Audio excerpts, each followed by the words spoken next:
morning sa inyo dyan, mga Bosconians at Salesian educators ng Don Bosco Technical Institute.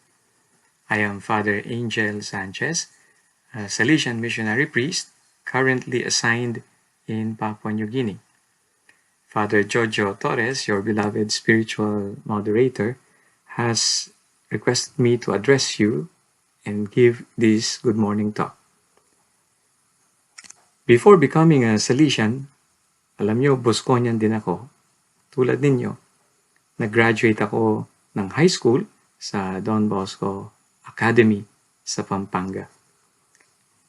Since you are Bosconians, I am sure naturo sa inyo yung tinatawag na 3 loves or 3 devotions of Don Bosco. Reviewin natin ha. Yung una, the first love of Don Bosco is of course Jesus in the Blessed Sacrament. Yung ikalawa, devotion to Mary under the title Help of Christians. At yung pangatlo, love for the Pope. Itong pangatlong ito ang nais kong pagnilayan din natin sa araw na to. Kasi marami kayong naririnig tungkol sa devotion kay Jesus sa Blessed Sacrament at kay Mama Mary. So, itong pangatlo ang pagdinilayan natin. Kapag sinabi nating love for the Pope, hindi natin tinutukoy ang Santo Papa. Yun lang. No. Halimbawa si Pope Leo or si Pope Francis. Hindi lang specific na Pope. Above all, we also refer to the Church, ang simbahan. So in other words, love for the Pope or devotion to the Pope is just an expression of our love for the Church. At bilang mga anak ni Don Bosco, ang love for the Church ang dapat isa sa mga trademarks natin. Sana hindi lang kayo involved sa church kapag nasa school kayo, kapag nasa Don Bosco kayo, kapag may school mass, o may mga religious o spiritual activities na ino-organize para sa inyo. Sana paglabas din ninyo sa Don Bosco, nandun pa rin yung love for the church. Paano? By being active sa parish ninyo o kaya sa chapel ninyo, dyan sa subdivision ninyo kung saan kayo nakatira. Sana ang iba sa inyo, active members ng choir o kaya mga altar servers o lectors o readers.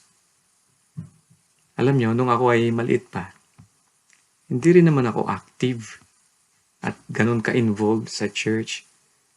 May mga times pa nga na tinatamad akong magsimba tuwing linggo.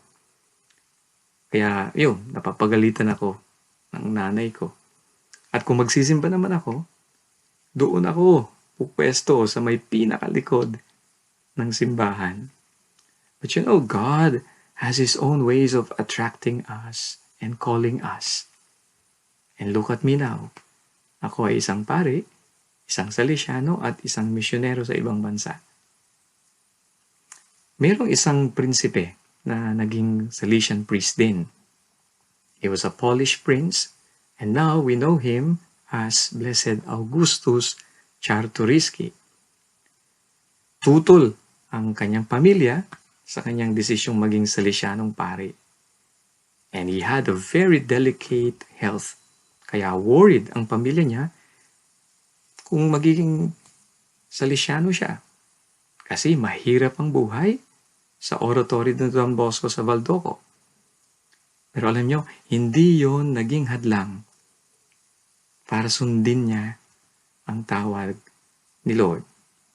Hindi naging hadlang yung health issues niya, ang austere and frugal life sa oratory upang tumugon si Prince Augustus Czartoryski sa invitation ni Lord na maging isang paring Salesiano. Itinaya pa rin niya ang kanyang buhay for God and for the Church.